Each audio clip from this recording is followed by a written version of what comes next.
Yo, what's up? Welcome to the next episode of Beyond the Tape podcast, a podcast where we chat with people doing rad things in the Australian mountain bike industry. For this episode, we travelled down to Maydena for what I like to call Podapalooza, where we did 4 podcasts in 3 days. We're taking the first one off with Rhys Ellis, the bike park manager, all-round shredder, and one of the most beautiful looking humans I've ever laid eyes on. Before we go too far, though, let's talk about some sponsors. So we've got Tailored Trails, who are Tassie's specialists for statewide transfers, private group shuttles, and all-inclusive packages. So if you want to get down, experience Maydena, experience Tasmania, hit those guys up because they'll take care of all your accommodation and everything so you can get riding faster. FE Sports are the Australian leading industry experts when it comes to sporting product imports, distribution, and customer service. They are the official distributors for brands such as 100%, Wahoo, Pirelli, Aftershocks, and a bunch more. I was running their 100% helmet all weekend down at Maydena. Super comfortable. Love it. You can do plenty of runs without a headache. NS Dynamics take care of all my squishy bits. So they keep my suspension running premium. They have been doing this for 20 years, know how to make suspension feel better than new. I've got my suspension back with these guys in record time every time and love working with them. To keep me comfortable is Franked Mountain Bike Apparel. Now, if you follow my personal story, you would have seen I tore a new arsehole in my butt cheek. Thankfully, the Franked Mountain Bike pants stopped that from becoming a lot worse. They protected me, they stretched, they didn't tear all the way down, and I mean, crashing at 42 k's an hour is going to rip anything apart. 2Up Bike Co. They are the importers of Noble Wheels, Factor Components, and DuPont lubricants. Man, I absolutely flogged those hubs over the weekend. Absolutely love them. They are so fast. They're way too fast for me, and they scare me a little bit for how much they roll. Dirt Surfer mud guards keep all the mud out of my eyes. Thankfully, it was dusty over the weekend, so they actually protect your seals a little bit more. So if you want to keep your suspension working better for longer, chuck a mud guard on there. Crush Oz kept my bike clean. They're actually a sponsor and supply Maydena Bike Park with all their washing goods. And hey, it's sick when you can go down there and use the best. And while you're down there, actually grab some fist handwear because fist gloves are the best gloves I've ever worn. They're the only ones I want to wear. They're super basic. They just work really well. And man, they look good. So if you're not stylish on a bike like me, then grab some of these gloves and they'll make you look sick. Anyway, thanks everyone for listening. I hope you enjoy this episode. We talk about bike park management. We talk about just a bunch of stuff. Honestly, I can't really remember because we got quite lit by the end. Thanks to Dylan from Shram for supplying us with drinks. And escalating the chat quite a bit. Enjoy this. So as usual, grab a beer, grab a water, grab a wine, and grab whatever makes you happy and enjoy this podcast.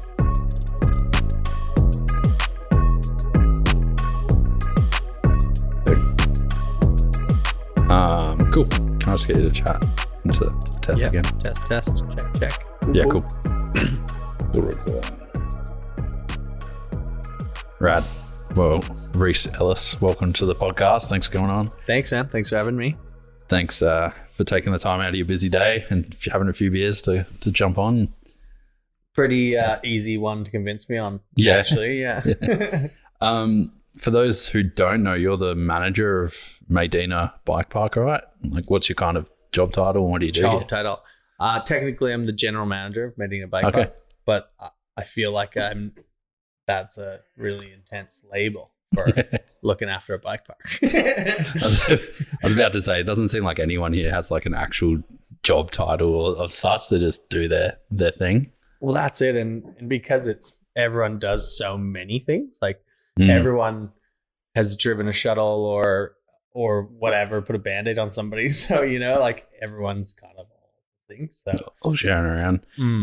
How long have you been down here now? Like, because you're obviously originally from Canada, so yeah, it'll be 4 years in January. Yeah.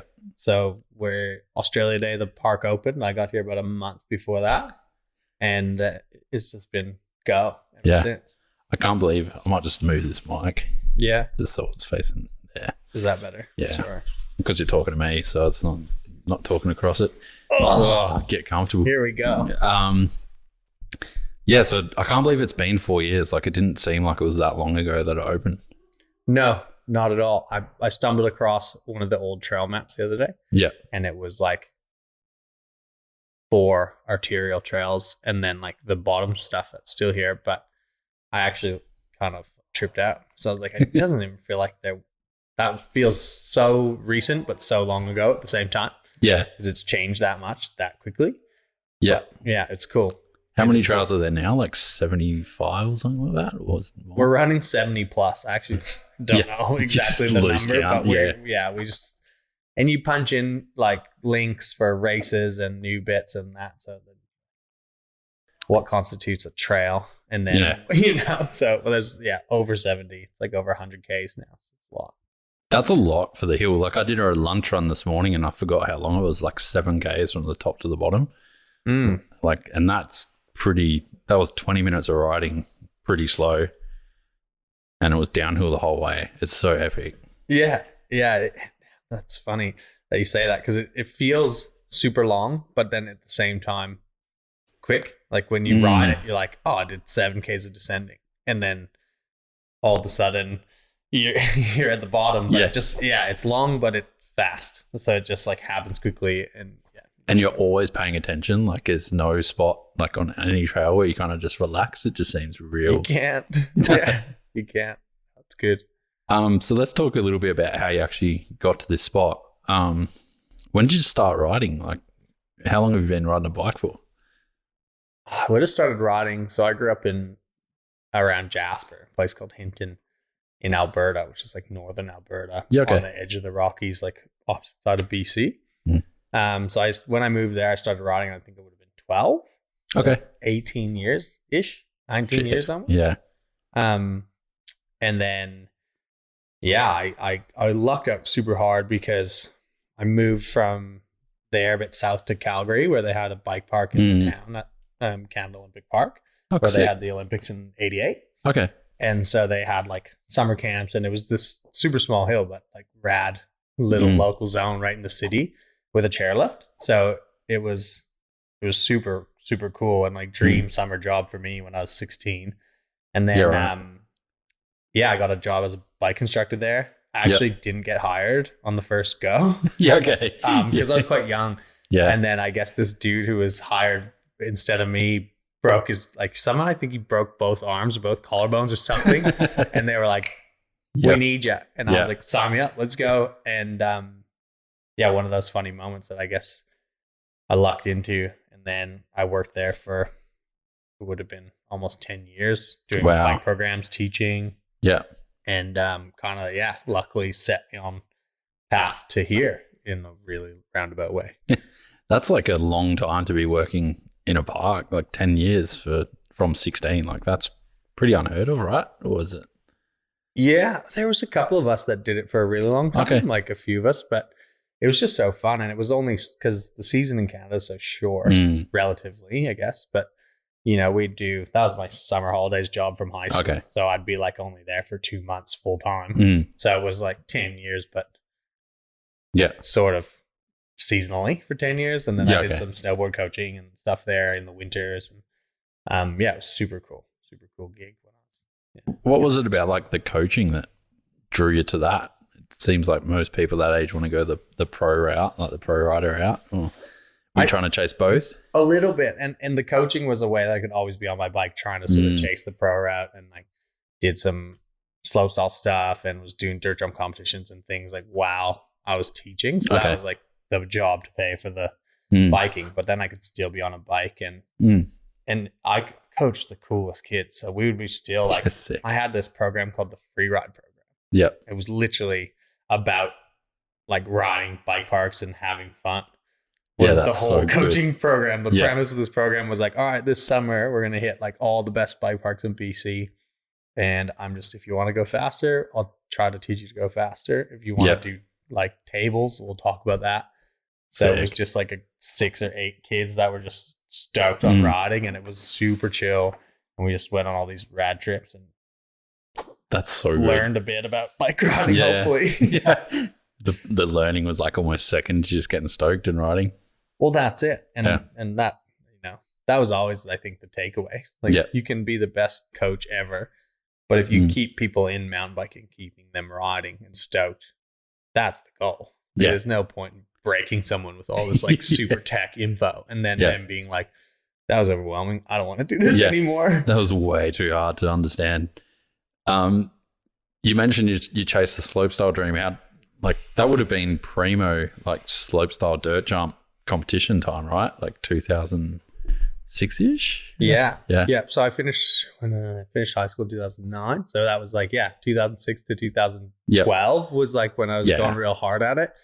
And I did like the Crankworks Colorado thing and like some of they would like, I think back in the day you could like do the qualifier for Crankworks Whistler. And so we would do those and like full, SGC with those guys like trying to ride the slopestyle courses and stuff.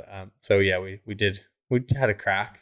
That was when like it was going, they were kind of going a bit nuts with all the course features and stuff at that time too. Like, there was this, I'll never forget this wall ride. It was like a 270 wall ride up onto a drop in Colorado. And it was, you literally had to like hit this like massive rock roll to drop into a 270 wall ride up onto a bridge with a flat drop off the bridge that you had to crank off of. Like it was just like wonky, but so sick. Like I remember hitting the wall ride and just being so stressed because I was 16 or 17 trying to like at this mega event, so scared.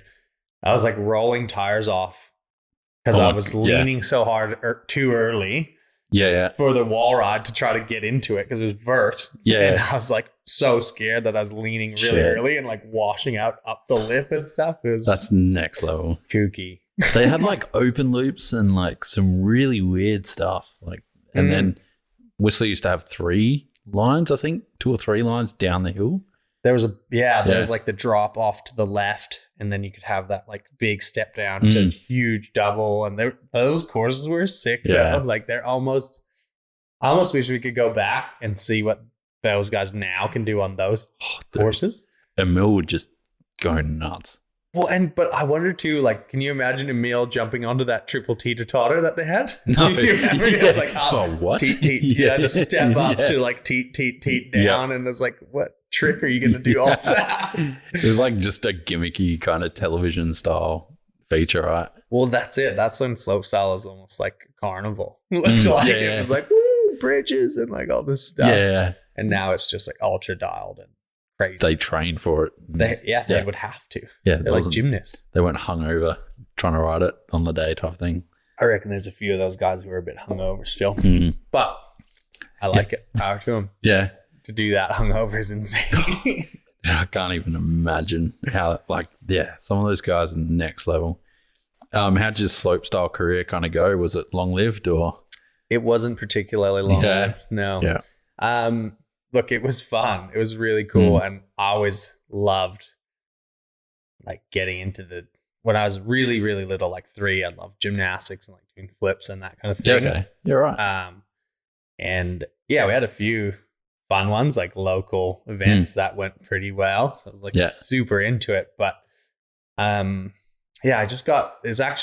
was working at a bar, saving up to go on next season and properly travel. And that was when the FMB was a big thing. And they had like gold events and platinum events and diamond events or whatever they were called. Yeah. And I had like a full season plan to like try to qualify and like work my way up. And then I actually broke my leg while working at a bar doing like a security training drill. Yeah, right. Where it was like, if someone gets unruly, this is how you restrain them. And I was like partnered up with this big dude. And I mean, this might not be internet appropriate, but his name was Michael Hunt. Mike Hunt.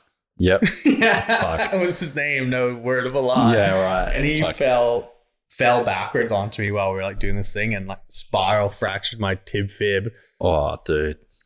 It was bleak. It was super bleak. And I was like all G'd up for this season. And then when that happened, kind of like got really bummed out. And then I had a really cool close family friend be like, why don't you like just go study?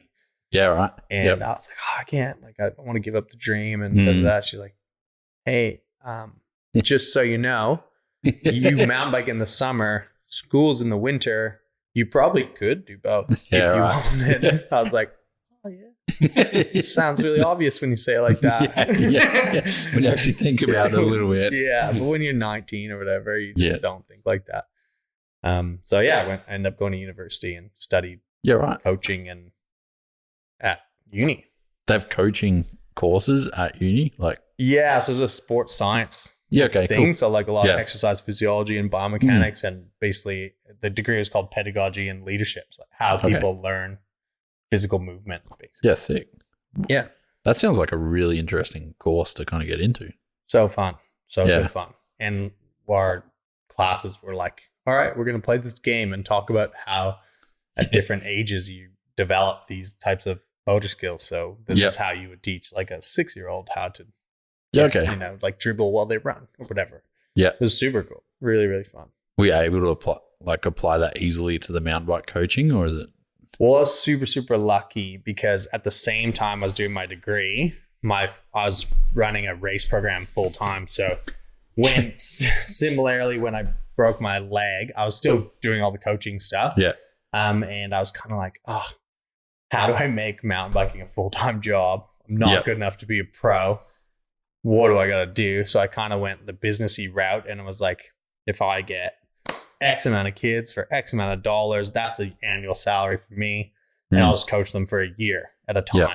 So instead of trying to do like a bunch of programs, I basically had a race program that I ran out of the Olympic Park there. And I just did 8 kids, 4 days a week. I did all their fitness training. We worked with sports psychologists and nutritionists and did like a full package of off season, in season. We went to the races together, did everything together. And so I think I did that for like 5 years through uni. That's basically how I got myself through university. That's pretty amazing, man. Like, how did you handpick like the kids to do it, or they kind of applied, or how did it? I mean, it was a bit of both. At the beginning, I was just like, whoever. Like, I just need 8 kids so I can pay myself a salary. Yeah. But also there was a few of them that I'd started coaching. It was super cool because we almost like grew up together. I was 18 or 19 and these kids were 13. Yeah. But like, so basically I just had like 8 little brothers that I ran around BC, like going to races with. Yes. Because most of them did back-to-back years. Like I probably got like 2 or 3 new people a year. Yeah, and then there'd be like a core of like 5, and then say they'd get to 18 and go to school, whatever. We'd kind of stay in touch, but then the younger crowd would come through. So it was cool to see that, like, kind of not generations, but multiple age groups come through one program. And like, one of the, like, I coached, there's a kid named Braden McNichol that he's like my little brother. I know his family super well. I coached him for 11 years or something. Yeah, wow. Yeah, like it was insane. That's next level. Yeah, crazy. Did any of them go on to big things? Like, are they still racing and riding, or? The coolest thing that I'm stoked on is that they all still love mountain biking. They either work in shops or whatever they do. Like, even if they're builders, they still ride and race and just love it. And we all still have a group chat that we chat on sometimes, and like, or just message them on Instagram and see them riding. And that's the best bit. It's like, no one's really racing World Cups or anything, but everyone still loves it. That's all that matters at the end of the day, right? Totally. And so that coaching and that kind of developed a little bit, and you were starting to, how did you end up traveling the world a little bit to coach? Like, how'd that come about? That came about more through the instructor training side of it. So I work for a company called PMBI, which does like Professional Mountain Bike Instructors Association. So they do all the instructor training, and they do everywhere, like Japan, New Zealand, Australia, North America, South America, bit in Europe, in the UK. So it's kind of slowly building and building. And so I would do my summer season of race coaching. And after I finished uni, I went to Whistler. So I'd do my summer of race coaching there. And then I would go across the pond. I would come here to Oz and to New Zealand and a little bit in Japan and do some instructor training for the winter time. So you were training instructors how to instruct?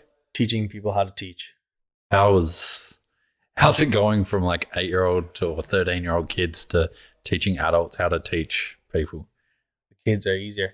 No, just kidding. It was fun. It was a really, really cool progression from just like, if you rotate your knees, it's going to open up your range of movement to be able to get better grip when you lean your bike or whatever, to like, I really need to understand why I'm saying what I'm saying so that you can then understand why you need to say this to people in this way to make it clear and safe and fun.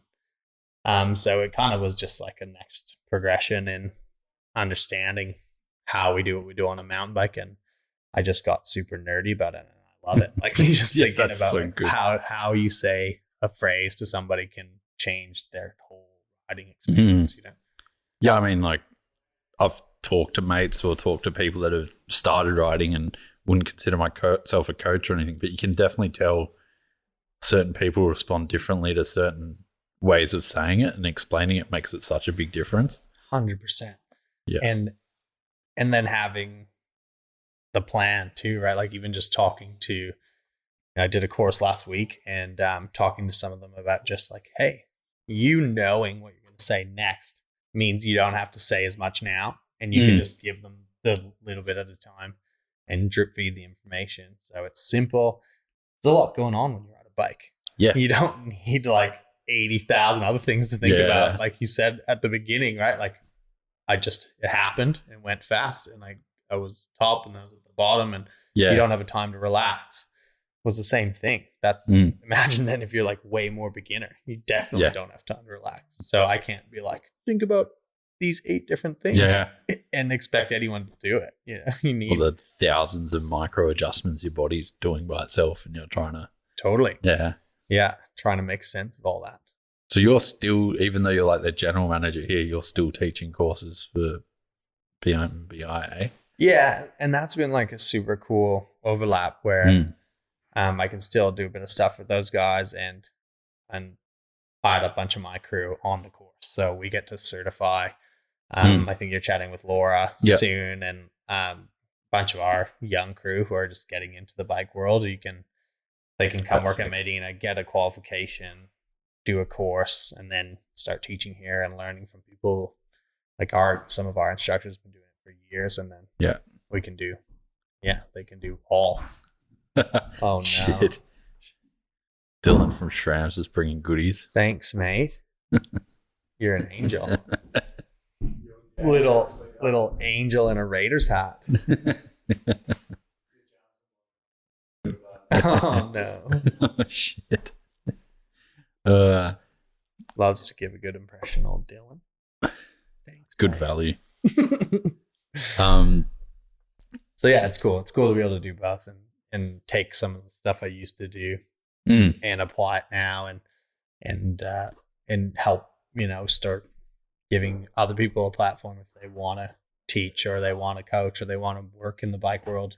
Yeah. We now have a few outlets for them to do that, and that's pretty sick. Yeah, it's good to see like they come to mountain biking, you tend to end up in jobs that don't have much progression mostly. Like if you end up at a shop, it's kind of hard to progress from there unless you're really, really convinced. Whereas here, there's so many options to become like a trail builder, coach, like from serving coffees. Like, well, that's like hilarious because our mechanic Luke runs the workshop for us. Showed up when we opened, didn't originally get hired, pestered the first general manager for just a job. He's like, I just want a job. I'll do coffee, I'll do whatever. And he ended up making coffees. He's real good at it. Started running the bar, was like team lead in the bar, manager of the bar, was like, Rhys, I'm sick of turns out I don't like talking to people that much. Can I go do something else? And then I was like, absolutely. What do you want to do? And he's like, I want to be a mechanic. I was like, cool. Yeah. Well, start doing some more training, get better at being a mechanic, and let's do that. And now he's in there doing working an awesome on job, bike. working on bikes and killing it. And so it's cool to be able to, support someone in doing that as well and just be like, hey, yeah, whatever you want to do, let's do it. Like anything's possible. Let's make it happen. Is that coming from like your own background of, going from being that rider to working in the park and then studying and realizing like you can do more, and having those opportunities really kind of helped you become the general manager here, and you're trying to provide that as well? Or is it?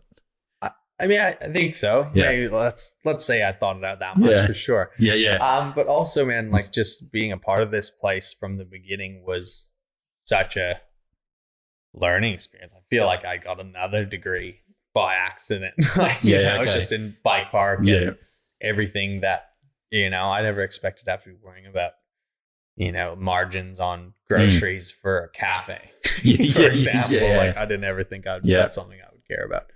But I think just I was pushed hard, not by anyone, but just by virtue of opening a new business and being a part of that, and what Frenchie's started here, that I ended up coming into, seeing the vision and the dream, and just like going from like, okay, this is happening, to slowly working out how to make it work well and be smooth. And your bandwidth for new ideas grows and grows and grows, because if you're like, well, this is, if you wrote it down on paper, it's a ridiculous concept. It's like, we're going to take this old primary school, this old building at the top of a mountain, connect them with trails. There's like 8 different land managers, da da da da da da da da. But he made it happen. And it makes you kind of go like, oh, if you made that happen in this place, in this time, well, we'll work it out. You're always kind of just like, it's all good. We'll work it out. Whatever happens. You've already been through the hard bit, so everything else is easy from here, right? It definitely makes things easier for sure. Yeah. And that's where, big testament to Frenchie for pulling go on this place and making it happen, because it is pretty wild. Yeah. Yeah. I'm just going to move the mic up a touch, see if it comes up. Yeah. I think it's dropping. That's all right. So how did you actually end up getting the job here? Like, how does one become the manager of a bike park? Is it on Seek? That's a good question. Yes, Tinder. Well, there's a new app. I think they do that on Bumble now. You can do Bumble Business. You can meet business people on swipers, the modern way, they're saying. Anyways, I only found out about that like yesterday on the toilet, so don't worry about that. When you were swiping for business partners, of course, I was looking for more business partners. Yeah, for sure. How did it happen? I was working for PMBI. I was here teaching a course in Hobart. Okay. Simon was doing some research about what qualifications he wanted his people to have. We met, kind of had some beers, chatted, had a good one, and I kind of was like a bit clueless, to be honest. About, he mentioned it, I was like, that sounds awesome, but I kind of was so still just in what I was doing that I was like, went home, went back to Whistler, did my thing, came back for another off-season Australia season to coach, and then I got like a random message, I think, when I was in Queenstown in New Zealand. I was like, hey man, the bike park thing's progressing, and we just started chatting about it. And then basically they were like, you should apply for the job. Applied for the job just to see. Like, I didn't even, first I was like, oh, do you guys need like a recommendation for somebody? They're like, no, idiot. You should apply. And I was like, oh, so I did, applied. We went through the process. Got the visa stuff worked out, and a bit of a, that'd be fun. Look, to be honest, actually, those guys helped me out so much with that, and it went really well. And we had an awesome person I was working with to do that. Okay. So it was actually not a terrible process at all. It was pretty good. That's good. It also helps that we're quite rural here at Maydena. Yeah, so true. It makes it a little bit easier than trying to move to Sydney. Oh, I bet. That'd be almost impossible, eh? Yeah, difficult. But that's how I ended up here. And I got, originally was just hired as bike park manager. Yep. So I was just doing consulting with the trail crew, bike school, Yep. any bike related things. I wasn't really touching like food and beverage or retail Yeah, or okay. any of that stuff. Yep. And then end up not working out with their regional general manager, and then they're like, you're doing most of it anyway. Like, it did end up a little bit like that. Yeah. It was just like, because you never know when you're starting something brand new, right? Like what it's going to actually be like. So it ended up being mostly mountain bike related things with some food and bev. So it ended up kind of suiting me a little bit more, maybe. Yeah. Okay. In that regard, because so much of it, obviously, the beginning of a bike park is pretty bike focused. Yeah. Oh, it has to be. You would think. Yeah. So You'd think so. Yeah. So that's kind of how it ended up progressing, I guess. And then, we've just been chipping away at it ever since. And what was it like going from, you've lived in Canada, you've lived Queenstown, some pretty busy places and towns, and then you come to Maydena, which isn't exactly bustling Maydena. Yeah. It's not going off all the time. The city that never sleeps, I think. I see they've painted new lines on the road out there, which is pretty exciting. Man, I was so bummed about that road because I thought that was the prep to then pave the road. And then I was like at Dylan's house, friend's house the other day, and I was like, oh, they're prepping the road for paving. And they were like, no, bud, that's the paving. They did it. That's the road. And I was like, no. They're like, yeah. I was like, shit. Surely not. It's just like tar and like a little bit of gravel on top. And they're like, nah, that's the road. I was like, yep. I was watching them paint it before, and I don't even think the lines it straight all the way down. It's so good. Man, that is the most amazing Tasmanian thing. I've seen it by my house in town. There's a corner. It's like a sharp 90-degree right-hand corner, but the lines are like straight. And then this one just goes so on the piss. And it does like 7 of these. And you can tell this dude was like, whatever. Just like something happened and he was like, ooh. And then the whole thing just went like this and then does like that and then back on. And they just laughed it. They weren't like, oh, we're going to fix that. Yeah. We're just going to leave it and just have this super squirrely line in the middle of the road. It's ultimate amazing. Tasmania. So good. And you definitely learn to love those things because this is amazing. Nowhere else would that fly. Yeah, not in Adelaide, definitely not. No. But was it like, because it wouldn't have been, like now it's progressed so far because of the bike park. There's Airbnbs and there's kind of people everywhere. But what was it like when you first rocked up? And there was maybe 10 people here. It was, firstly, I had never been to Maydena when I took the job and committed to moving here from Whistler, which a few people have asked me, why'd you do that? Well, Whistler's a pretty good spot. Yeah. It's not bad. Yeah. Not a bad spot. Couple of good trails there. Few good trails, a lot of really good people. Yeah. But I'd never been here and I turned up and Simon picked me up, brought me out here, set me up in the house, whatever. And I just remember I was up super early the first morning. Yeah. And I was sat on the porch, like looking at the main street. And this lady is walking down the street, no shoes, no teeth. It is like dawn. Sun is just peeking up over the hill. And she's dragging a wallaby by the tail. And I was just like, oh no, what have I done? I was stressed in that moment. Just expecting to hear banjos in the background, start playing Deliverance. It couldn't have been any more like what you would see in a movie. Yeah. Like it couldn't have been any more like Hollywood setup. It's like the quintessential Tasmanian rural town. Yeah. So, but and then I started after that and it all started to make sense because the bike community in flux changed everything, and I haven't since seen anyone walking around with roadkill yet. They're just doing it out the back now. Maybe. Along the railroad tracks. Way less dodgy. Yeah, a bit more sus, but that's all right. On that note, actually, like there was a bit of controversy about like the whole mountain bike park starting up here. Were you here for that, or was that up before your?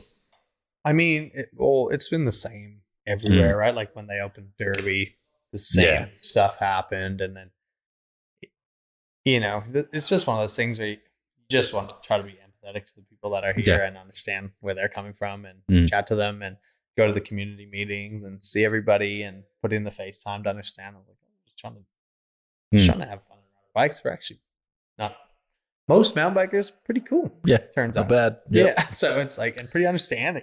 Good people. We were talking to a group with the new trails in Queenstown on the West Coast. What do mountain bikers want to see? And I thought about it when they asked the question, and I was like, they don't actually, most of them just want to see what is actually happening. Like the best story you're going to have is like, I had a beer with Wallaby Lady. It was hilarious. She was so cool and told me that she was from Maydena and da-da-da-da-da. Yeah. And that's usually the sickest story for most mountain bike crew that I know. Like all the people who leave with like these epic memories. It's usually like, oh, I was at the Airbnb and old mate behind, I didn't even know there was a house there, like came to the fence and started chatting to us. We invited him over and had a bunch of beers. And then turns out we met this crazy, funny, quirky Maydena local and had a good time. Yeah. And that's what I told him. I was like, just be genuine. Yeah. And talk to people and enjoy having people in your cool town, because it is cool. Yeah. I'm excited to get down there or up there, down there from here. Yeah, up and left. I think, but whatever. Everything's north of us. Yeah, true. Everything. This is true. Every single thing. I remember talking to Frenchie, and I thought about this the other day as well, because you were reopening, and then at the reopening weekend you had lockdown, I think. And I was like, you guys have had fire, snow, floods, everything, lockdown. Like, has that been difficult as the general manager? Like, how do you persist through like all of that? Oh, buddy. Look, it's been difficult. I think that one definitely doesn't fall on me as much as it falls on the people who started the business, like Simon and Lauren, wife. Like, imagine investing all that time, all that energy, and then like every peak season the rug gets pulled out. It's been hard for me, but like way harder for them, because it's their thing that they put the eggs in the basket and sent it, right? So it's been definitely an interesting thing to manage and like see and be a part of, but I definitely hats off to Frenchie for managing that how he has, because that not many people would have kept going. Oh, no way. Like, I'd be out. Like, so many people would be out. Yeah, I would have been out at the forest fires. I would have, I'm done. I'm good. Well, like, first floods, and you're like, okay, I can deal with floods. Yeah. And then you're like, oh, cool. 4 kilometers from here is like the biggest fire in Tasmania in however many years. Cool. Okay, I got that. Global pandemic. And you're like, maybe third time's the charm. Like, where a lot of people would be like, fuck this. Funny is like, but then third time, we're going to build some more trails. We'll take this time and make it better. Well, and that was the hilarious thing, man, is that we actually, it was such a blessing in disguise, I think, because we ended up foot off the gas by virtue of lockdown internationally. So we got this time to go, okay, what do we want to do? And then ended up, spending a lot of time looking at all the systems, getting them super dialed. What do we want to be? Building a really good team. And then I feel like we've just come back and it's better. It's just way better on the other side, which doesn't really make sense, but is kind of how it panned out. I don't know. Well, even like in the 3-month winter season this year, you see what's changed. Like, we're currently sitting in what's going to be the local, I think you're going to call it. Or local. Yeah. Local, indoor. Indoor dining space. And this was pretty much non-existent 3 months ago. Like, it looked pretty. Well, these wood floors used to be covered in a layer of tile and a layer of carpet. Oh, cool. And during our first COVID stint, we all, like the whole crew, and it was so funny because it was like me, Luke the mechanic, Sammy the GS manager, the bus drivers, the first aid people, all just in here on hands and knees, like punching nails and sanding wood floors. Sick. And we're all like, we're going to do a project. Yeah. We're going to do a COVID project because this is the only thing we're allowed to do right now. It's all we've got to do. And I honestly have to like give credit to that the team building the accidental team building part of that was epic. Like you definitely better friends with someone after you've been on like hand and knee, like punching. Whoever put the carpet in here was just like the most nail crazy human. They bought 400 like 50 and they want to use 400. Run through here and staple the carpet to the floor. And it was ridiculous. It took 8, but we were all here like sick. We're in it together. This is hilarious. That's so good. Yeah. How did you how did you go about picking like the team? Because remember today you said something about like the whole vibe of the park is more important than the trails sometimes, or well, I guess it's like so symbiotic. Like I guess the thought for me is that you could have the best trails ever, but if you get to the bottom and someone's not nice to you, you're gonna have a bad time. Yeah. Thank you. You're welcome. And similarly, you could have the best time ever, but if the trails are no good, you're gonna be like, that's a bit average. But so you got to pair those things together. Like they're both crucial. And someone made a joke today, like, oh, that was I had an job interview with somebody, and they were like, oh, that was like sarcastically, like that was a pretty intense interview. And I was like, oh yeah, but before you leave, you got to like get a basket in the Spider-Man basketball hoop, and if you don't get it in, you don't get the job. As a joke. And it's like, yeah, it was the mellowest interview I've ever had. But it just, to me, it's like I don't mind what's on your resume that much. I just want to talk to you, hang out, see what you're like, to interact with, because that's what we do here. We interact with so many people. You're not going. It's not like Whistler where you can like, oh, that bar sucked, I'll go to the next one. There's 17 bars on this street, and I'll be fine. Where we're the one-stop shop in this town. So every person needs to get an awesome experience. Yeah. Or else the whole thing is done. Like, it's and it was funny because like I remember first time we came here 3 years ago today, actually. Crazy how it worked out. But 3 years ago. Happy anniversary, man. I know, I'm stoked. Cheers. All my mates are like Devo because they're not here. But good chat. I'm stoked. But we came down for a mate's birthday and like a joint thing, and you actually gave us beers for free because we said happy birthday to each other. And it was Doesn't sound like me. Yeah. But you did. And then I came back at March this year, and you kind of remembered like me from then a little bit. That's what we want. And I was like, what the fuck is going on? Like, I don't even remember who you are, kind of. And then I thought about it, and yeah, tattoos. Yeah. But like that whole experience of just the good vibe for the whole weekend was better than the trails. Amazing. Like in a way, because it was 30 mil of rain every day. I think the first time we were down here, it just sucked. I honestly think that there was a bit of time as well where I like and not I, but the whole crew, we were like, okay, it's wet. And we talk about it now in our training, but it's like, there's a aspect of cold weather and wetness, and it's going to happen. We're in the rainforest on the bottom of the earth, like it's going to happen, but it's still sick and still fun. And you can decide, and you as the host of these people can make it or break it and go, hey, how was it? Fires roaring. Like, we can make that fun. But simultaneously, if you're like, oh, it's wet. Yeah. Pretty bleak, mate. Yeah. That could be the tone. So you got to set the tone. It was almost like the more cold and wet it was, the more we were all like, let's go. Yeah. God, this is going to be sick. And then it kind of made it. That's good. Made it good even no matter what. Like, even if it was wet, dry, sunny, whatever. If the tone is like, it's going to be fun. Yeah. Then it's going to be fun. Yeah, exactly. And it is fun here in the wet. Like, it is actually really fun to ride in the wet. Fun.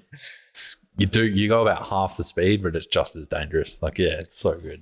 Well, and the thing about it too is that I've never heard more like hooting and hollering than on wet days, because you're like, going to ride a normal corner at a way slower than how you'd usually ride it, but you're like full drifty, both tires sliding, kind of like you would be if you were going as fast as you could. Yeah. And then if you do have a crash, you just slide forever. And just keep going. Yep. And it's awesome. Like, it's actually so fun. I feel like we got to give some credit to how much rider development the wet weather does too. Like, you look at someone like Dan Booker, who when he started here, he was a kid. Like, he was legit. Like, well, he would have been 18, not 19. Like, he was legitimately a teenager. Yeah. And now he's like podiuming crankworks in multiple disciplines, and is the most ridiculous person I've seen on a bike. And you're effortless, and you're just like, that in and of itself makes this place worth it to me. You know, that he like was a keen trail builder as a teenager. Yeah. He's unbelievable in a digger, but also then he just had that time on task here where he just got laps and laps and laps, and his bike control is like next level now. Oh, it's ridiculous. Because when else are you going to get that many times to try something? How much input do you have on the trails and stuff here while we're on that kind of topic? Oh man, me and Simon talk constantly. Yeah. So, you know, he's definitely got the big picture vision. It's super cool. And sometimes I'm like, okay, got to hear him out, because there's so many ideas. Like, sometimes I'm like resistant, and I'm like, dude, I'm gonna hear you out now. But they make sense, because he's like down the track. Like, when there's that many people doing this thing, we got to consider this link or this thing. And I'm like, cool, yeah, for sure. Yep. And so he definitely has that really huge long-term vision of the park and how it should look. And I feel like maybe traditionally I've been more the details, like, hey, this, and probably that plays a lot into the background of teaching and coaching, and or like, we'd build a trail and then I'm like, okay, like, this got to be tweaked, and you know, we try to talk about frequency of features and that type of thing for the different difficulties of trail and that sort of setup. So I think maybe worked out that he's got the mega vision, and then I can help with the details a little bit. Smaller stuff. Is it hard? Are you more cut that out? Yeah. You dying over there, just breathoing out on the mic. Are you more of a fan of the natural tech stuff? Are you more of a fan of the flow? We just obviously everything, but yeah. I do love every kind of trail. I feel like the sickest thing that has happened here, and has like that you have at home in bike parks in Whistler especially, but is the ability to go, you can ride like Angry Pirate type techie trail to Crabapple, like some of the bigger, fastest, funnest jumps you're gonna hit in your life, into like, you know, Afternoon Delight, something like rock facey, slabby, cut back across to, you know, jump 4-cross style pump track doubles. And you're like, I can do everything in a lap, and then do that 18 different ways and ride like tech across A line, hit 12 sick jumps, come back across, ride a rock face, hit a couple doubles, cut back across, do whatever. And that was like such a big motivation here, where we want like one of everything off each junction, where you're like, okay, you ride this blue flow trail, Burmy thing to here, and then you can ride like a double black tech, and then cut back across to some jumps, and then cut back across to something else. And like, being able to do that, or like gap over a berm into like a steep chute, is just like the sickest thing ever. Like, I can ride all of it in one lap and it's all, you know, world class. Yeah. Well, that's kind of what happened today. But I mean, I just did a blue run down because it was lunchtime, but you can just kind of move across the mountain and do different things. He's playing a tune back there. He's playing the drums. He's a musician at heart. He's not. No, he's definitely not. But yeah, like And have you seen much of the uptake of newer people coming in since the boom that was last year or this year as well? Like big time. Is the quick answer of that. But yeah, man, we get every version of a rider here nowadays, and it's been super cool to see the impact of building some really fun green trails and some really cool stuff. We have an uplift drop off that's like quarter of the way up the mountain now. Yeah, I saw that today. Yeah. And like for kids, like we have kids like 5 years old shredding laps of like a big fun flowy berm track, and they're just losing their minds. And seeing that's been so cool, because obviously everything that got built here originally was pretty gnarly. Everyone was like, "Whoa, it's the gravity park now," and da da da da. But it's cool to now have the confidence when someone shows up that I actually have something for everyone. You and dad and so-and-so can do this, or mom and so-and-so can go full uplifts, and then they got a 5-year-old who can do lower mountain uplifts, and then the middle-aged kids can go for midline, and you're just like, I can just kind of like give you guys what you need. And it's nice because you just feel really good about being like, this is the thing for you. And then it's not fake or cheesy or anything, because you're like, we actually have good stuff. The progression now, which is awesome. Well, there was a family out today. Like, I was doing work in the beer garden, and there's two kids and a dad, and they were just doing midline, those lower mountain runs. Like they were punching him out for hours, and the kids just like, let's go. Yeah, him and the kids. Yeah. So good. And I mean, obviously, Frenchie's got his kids as well, and they're riding here now. But it's cool to see that beginner level upwards. Like it's not all. Well, that's it, right? And, Zen garden. Yeah. And that's it. Yeah, it's not all like giant lily pad, scary rocks. But and that's been so sick as well, in just that you see like Frenchie rides with his kids, and maybe that's a big motivator to build that kind of stuff. But it also just then works for everyone. And it's sick. And like, oh man, the green trail, like dirt surfer, is so fun too. Like whenever I have a friend or a group of friends who's just like, there's still so many people out there just like, what's mountain biking? Like dirt bikes?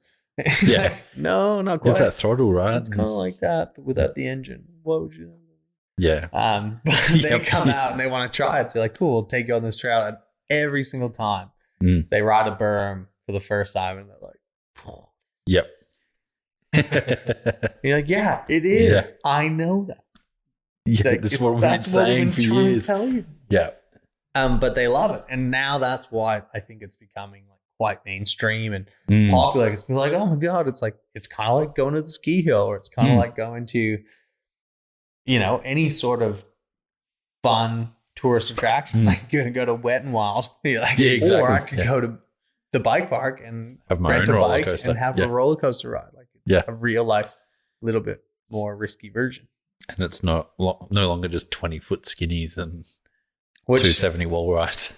Honestly, rest in peace for those skinnies, because those things are amazing. You're not going to build any out here? Look, I don't know if you noticed, but rainforest in skinnies is a risky move. Yeah. It's a risky move unless you got a bulk supplier of chicken wire. Those woodwalks are a risky move in some spots, and when it's wet. Yeah, I've seen slippery roots, slippery wood. I'm not gonna build any skinnies. Damn it. Today. Maybe tomorrow. Yeah.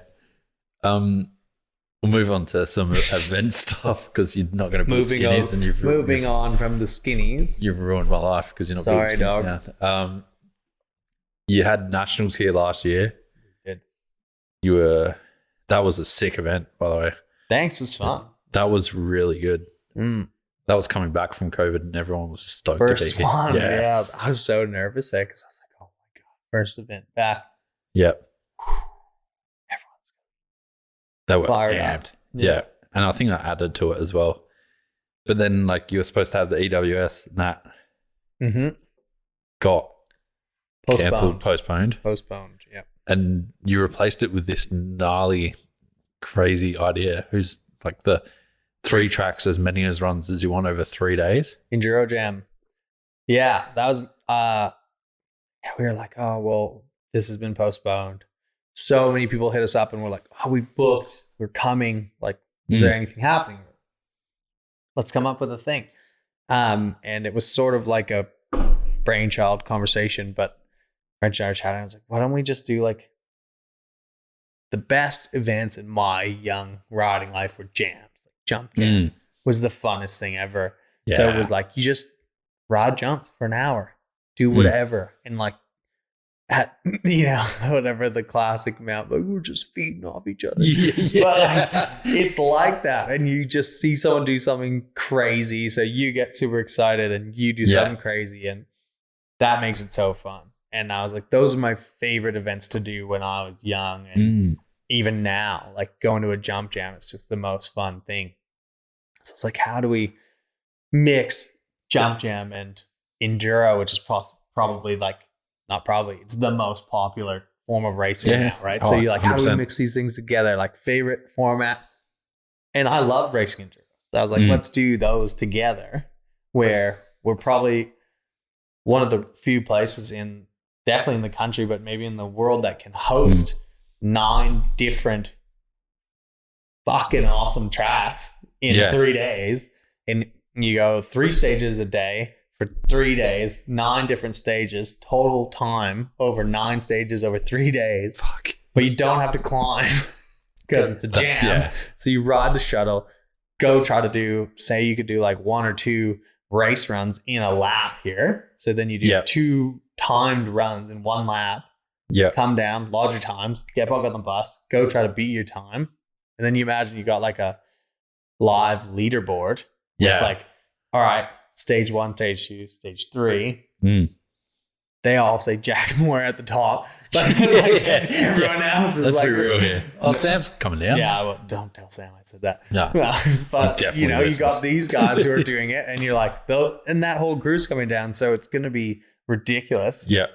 Level of riding, racing. And then you can like, and I just imagine like, you know, even if you're 16, 17, but you're going to be like, I'm going to get whoever's 16 and I'm 17, I'm going to get that guy. Like, and you make like a little rivalry because you'll be similar speed on probably most tracks. And then you'll be like trying to bump it up. And like each day you'll have your own little mini battle with somebody and you'll like try to work it out. And like, imagine getting 7 tries at a race run.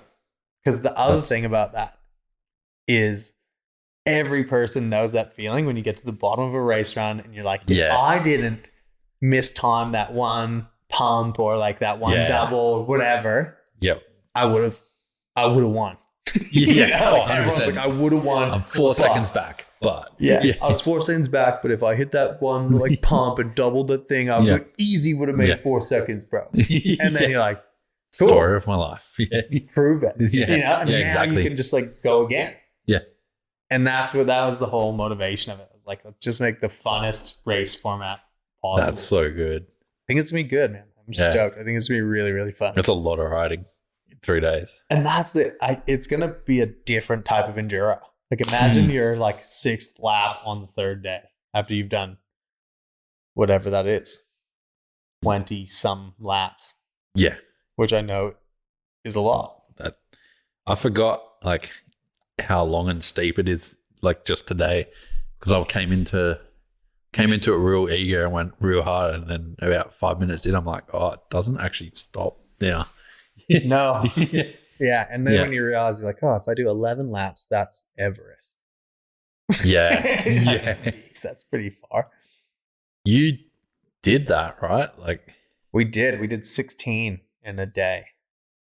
16, a couple of broken phones, a few tires. Oh, one phone. That was my bad. Yeah. I had a huge crash. And honestly, man, it was the dumbest crash maybe of my life. It was the 4th run. Yeah. It was, I think it was 7 a.m. And I was cruising down Pandani, Blue Flow Trail. It was just like lockout knees, like 7 a.m. Can't wait to get my second coffee, cruising. And we were like, we're here all day. Like we're not going fast. On my downhill bike, and I just like compressed into this thing because I didn't absorb any of the roots. Hit my pedal on a root and flipped over the bars and had like a huge ragdoll, and I was just like, went from like this kind of state to like, just like, what happened? What the fuck? What was that? And I smashed my phone, and I was just like, yeah, now I got to do 12 more laps. Whose idea was that? Like, was it 13 laps in 24 hours or something? It was.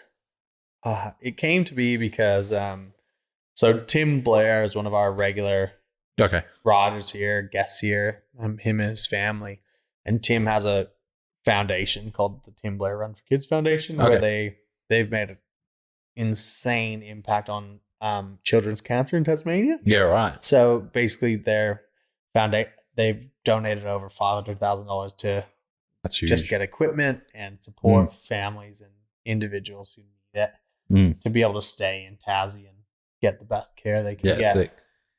So he does a big road ride every year, and he asked a couple of us, myself and Luke, to do the road ride, and he's like, "It's easy, it's so chill, it's gonna be fine."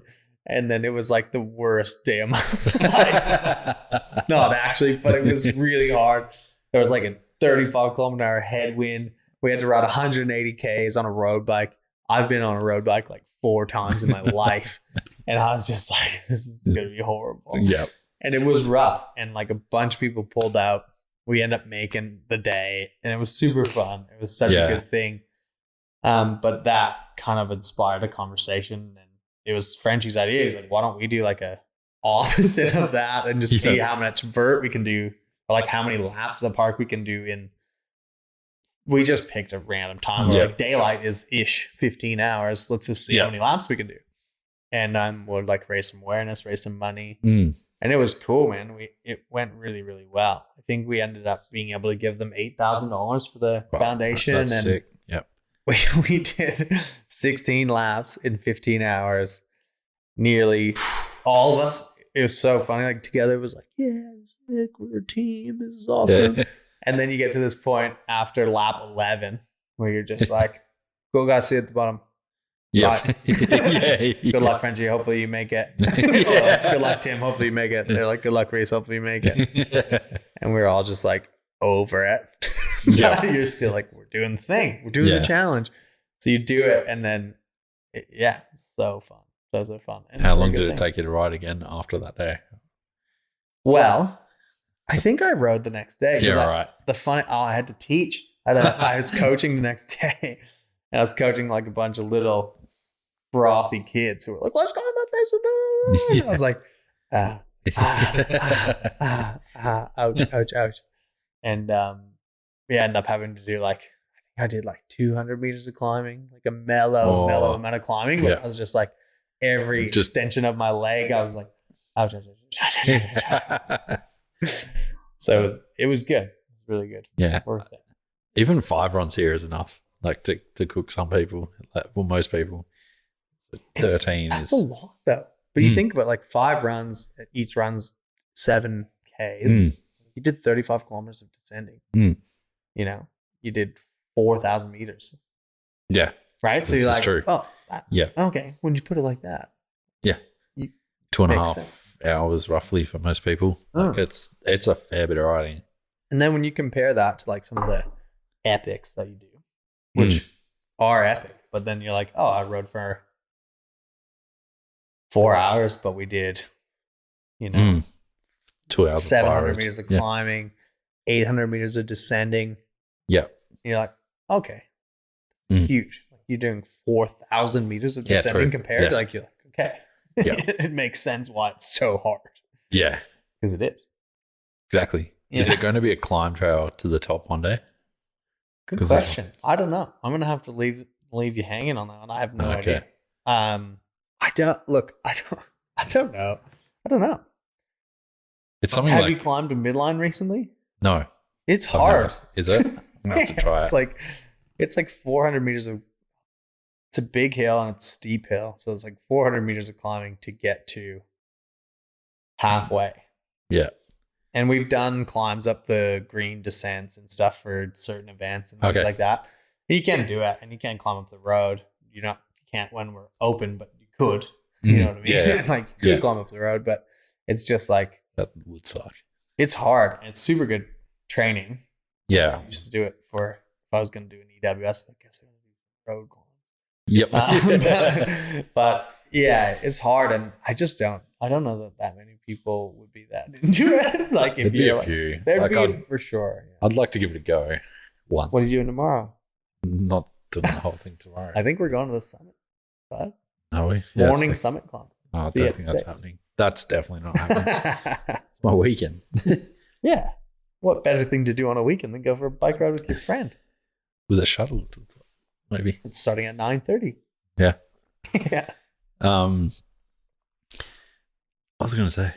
Aren't you supposed to be turning into a racer? Did I see something about this? Apparently, yeah. Maybe All I will do right, it. so maybe we should do it, and we'll make a vlog I about haven't it. And you can. I got like no nicks with me, and I got my downhill pants, so I'll lend you some shorts. that'll be fun. I'm not going to lend you any nicks, Damn it! but I thought that might give you. The I secret will. speed. I will.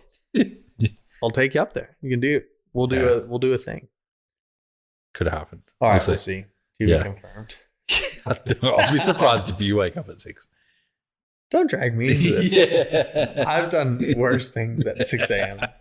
than climb up the top of a mountain. I bet.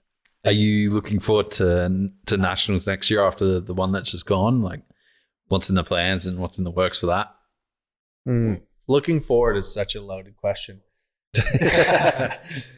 Yeah, absolutely looking forward to it. Love having all the people down. The event's amazing. Getting to see everyone together, particularly after the last couple of years we've had, is insane. So fun. It is a big week. Yeah. It's a busy huge. week. It's a huge week. Huge week for all of our crew. The whole team is like peak. We're all like, okay, guys, you ready? Are you ready? We're doing this. And it's amazing. It's so fun. But, you know, we have 200 people here on a weekend. And then all of a sudden there's 1,200 people, 1,500 people. Yeah. Sick. This is going to be huge. And it's amazing. Super stoked. Downhill crowd last year was amazing. XC crowd, awesome. Like super fun. And so, yeah, pumped for the event. We're going to have tweaked trails for both. Yeah.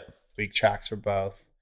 What else we got planned? Just trying to tweak it again. That was my first one organizing a national champs, like other than an enduro. But you learn a lot in your first one, and you're like, okay, cool. This all makes sense. So just adjusting the pits.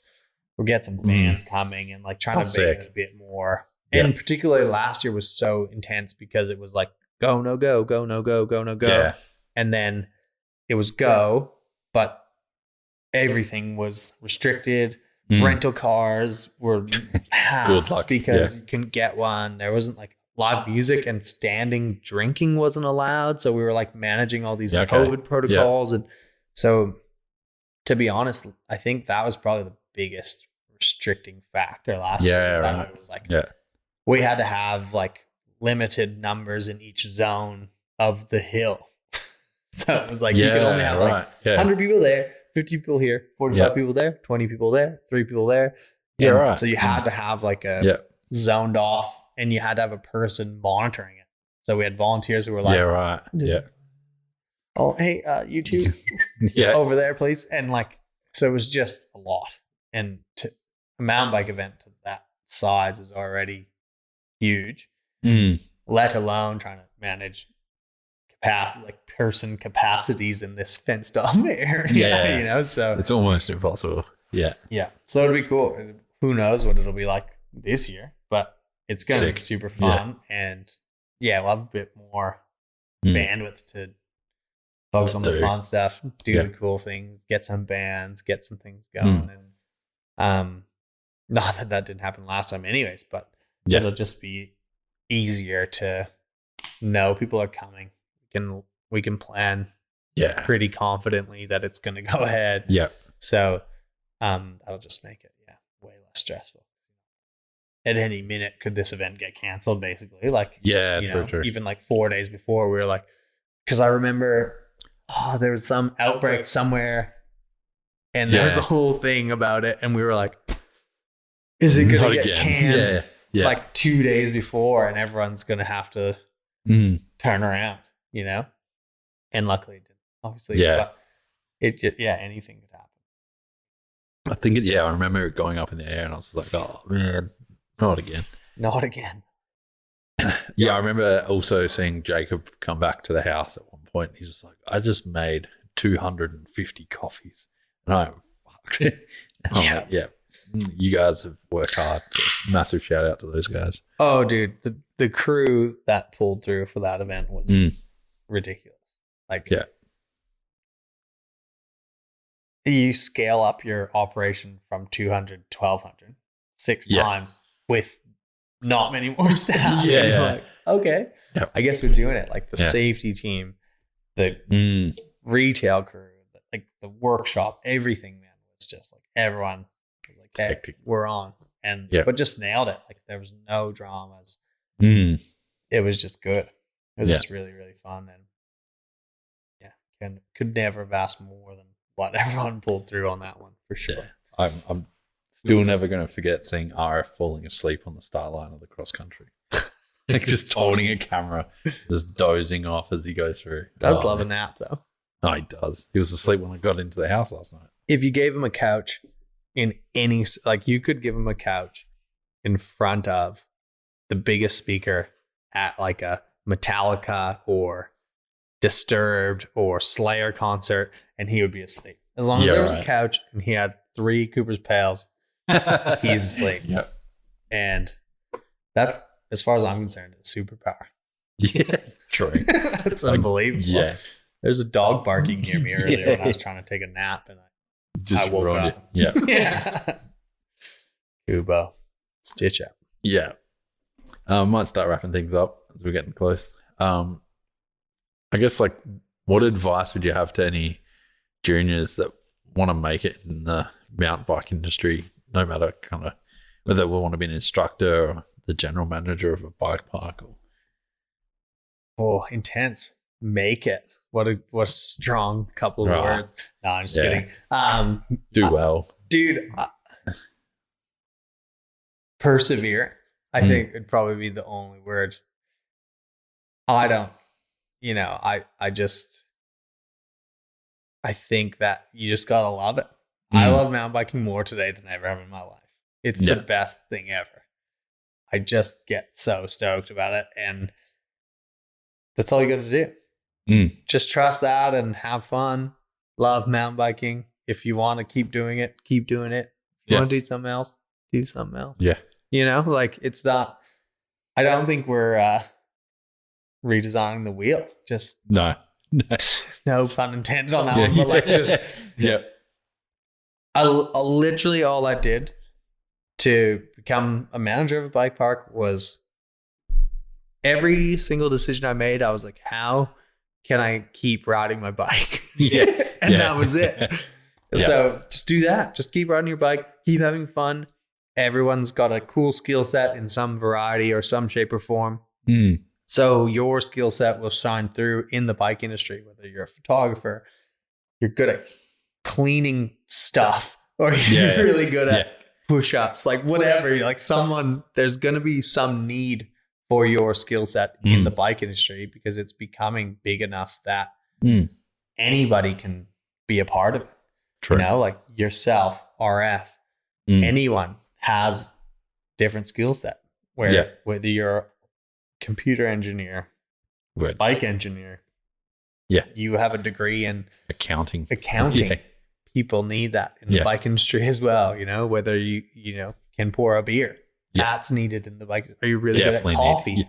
That's needed in the bike industry. So there's a million ways to do it. Just have fun, trust your gut, enjoy it. It's the I like only that. way. Is there anything you would have done differently up till now? Is it I don't think so. maybe that backflip where you hit your head in the To bring that up.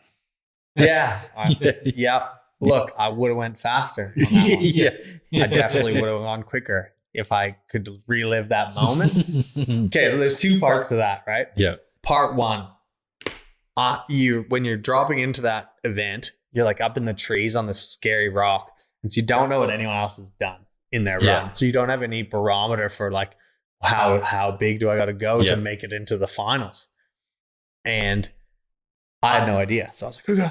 I just like had a mid-run like teenager freak out and was like, I'm gonna do a flip. And I just pulled and hoped for the best. And it obviously didn't work out. I don't know. You've seen the photo. There's me going upside down, hitting the back of my head on a wood, gnarly landing, and it was terrible. That was the first time I met Howie, actually. Brandon Howie. Yeah, right. And he was like, hey man, I'm surprised you're alive. Which is hilarious because then we didn't see each other for like years, and then now we're best buds. That's sick. And he still was like, oh dude, I'll never forget that one. Me neither. But no one's gonna forget it. No one's gonna let you forget it. And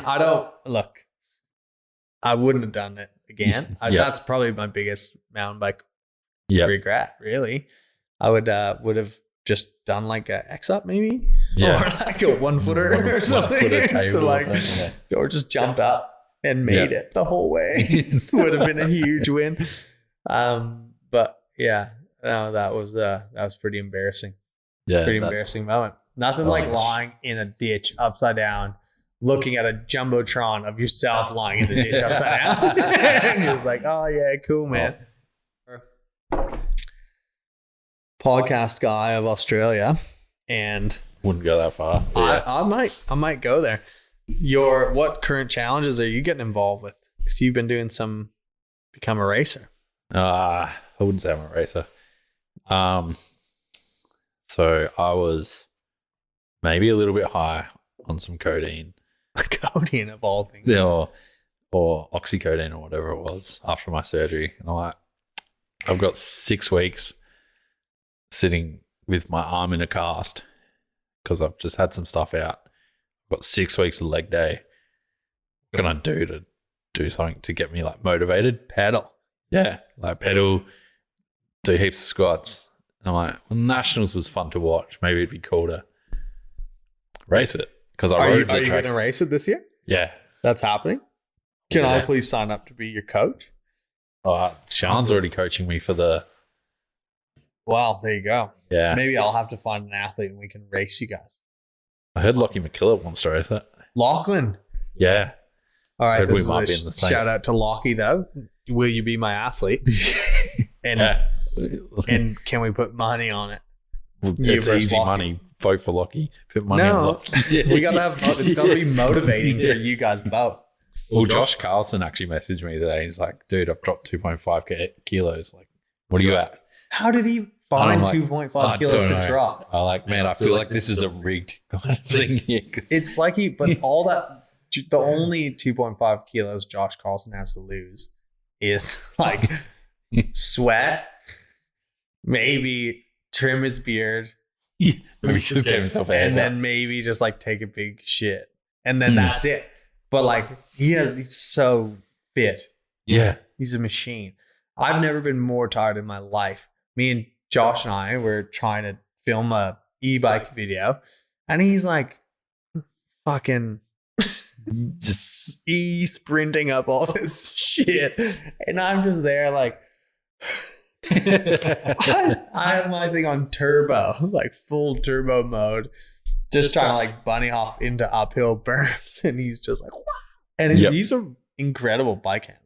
Oh, he's a really good rider. He's a really, really good, but like specifically his bike handling is just honestly amazing. So watching, because I think the hardest thing about an e-bike is that imagine like, whiskey throttle on a dirt bike is kind of the same. If you don't have good bike handling skills, that's why you always see like kooky people on e-bikes doing super weird shit because they're like, oh my God, I have all of a sudden like quadruple 5,000-10,000 times more bonus power that I didn't have. Because the front lifts up and lose traction on the front wheel and the steering goes and it's a whole mess. But because he's so dialed, he like gets the exponential benefits of e-bikes. That's a very good point. Right? And so he's just like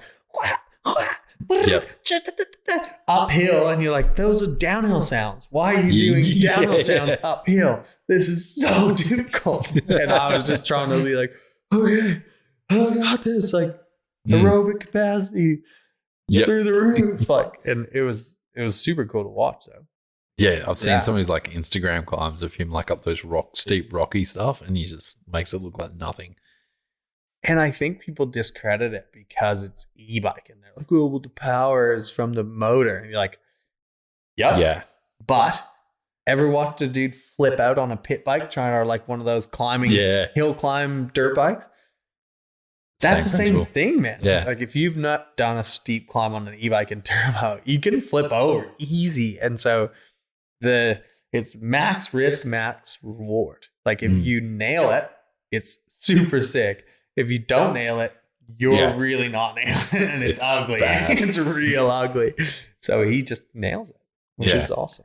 It's so sick. But yeah, having him as like a challenger as well is like, dude, I'm not even competing with you. Like, go ahead. Yeah, fair. I feel like though, in a way, you do have an advantage in that situation. But yeah, this is true. Because maybe we don't need to point out the advantage. But I've got a lot more to lose than what he does. Yeah. It's more readily available. That's all I'm saying. From a purely economical perspective. Yeah. I got a lot to sell. Yeah. Well, you can win the challenge. I'm just saying I think you got this. I'm trying. But yeah, Sean's been really good. It's been a few people on board, so it's sick. Hell yeah. And I'm just keen to race nationals because the event was so good last year. I'm like, and the track looks sick. You got a bike ready to go? Downhill bike? Yeah, no, I'm racing trailie. You're racing trailie? 150 mils, mate. Yeah, Laura can do it. Laura's special. Yeah, she's a special unit. She's very, very, also very talented on the bike. Well, dude, I don't know. I think maybe we'll get you a downhill. Let's find you a bike. Yeah, I'll try. Yeah, we'll work it out. Get you a downhill bike. That track needs a downhill bike. You reckon? It does. Look, to me, you can again. We're talking about people very, very, very talented, but you could do it. Yeah, but and didn't Tammy race a? He raced a downhill bike last year. Did he? Yeah, he raced that mullet common sol bike. Oh, he did. Yeah, the one that didn't break. No, Josh Button. Joshua raced on a trail bike. Yeah, nailed it. What was he? Yeah, like 6. Just shot. Yeah, and Prakaya was 8th on the Rocky. 15th. Hey, but you did the best suicide hander. Survived. Last jumped. I survived that race. That was fun, man. That was really fun. Practice day looked real fun. Qualifying, sorry. Qualifying was hectic. Yeah. Yeah, that was my second run down the track. That qualified. Shit. It was so slippery.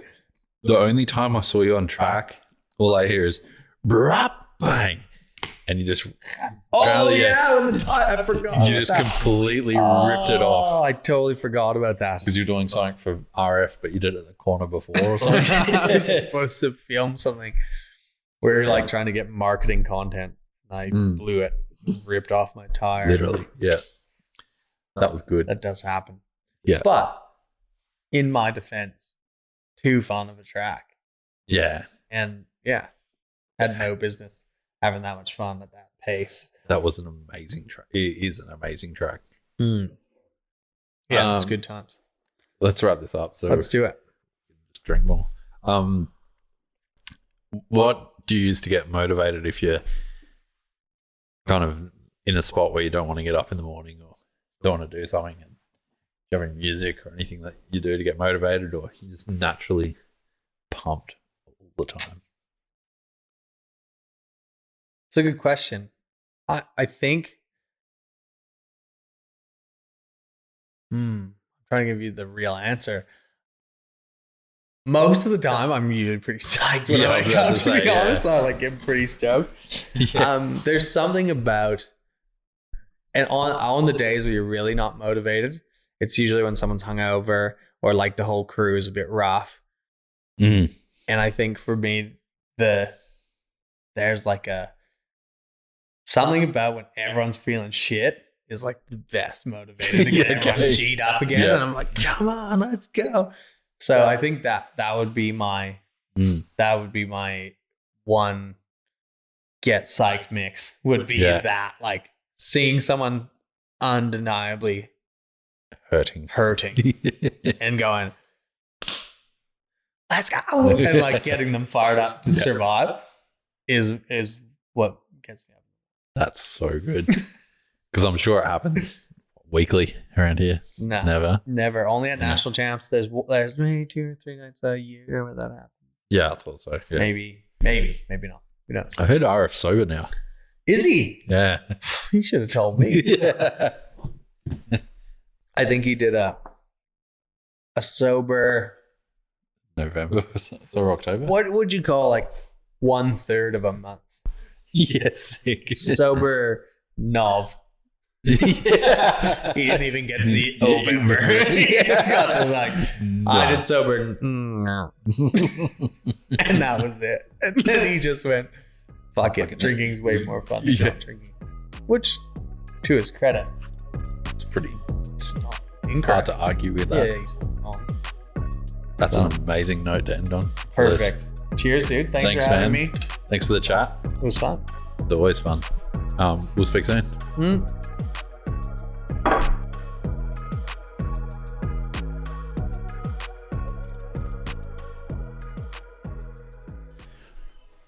There we go. That was the episode with Rhys. I hope you enjoyed it. Hope you got a bit out of it. It's super interesting guy. And I'm sure if you're ever down at Maydena Bike Park, shredding and loving it down there because it's one of the best bike parks in the country, if not the world, make sure you give Rhys a solid high five for keeping the team running sweeter than ever. He is an absolute legend, and thank you so much for his hospitality and welcoming me down to the bike park for Potapalooza. Anyway, as usual, support the podcast by liking, subscribing on YouTube.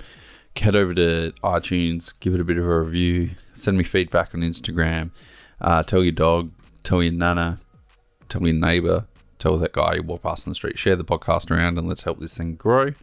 And as usual, thanks to our sponsors, FE Sports, NS Dynamics, Tailored Trails, Tasmania, Franked, Two Up Bico, Dirts of Muggards, Crush Oz, and Fist. So yeah, thanks so much, and we'll see you for the next step.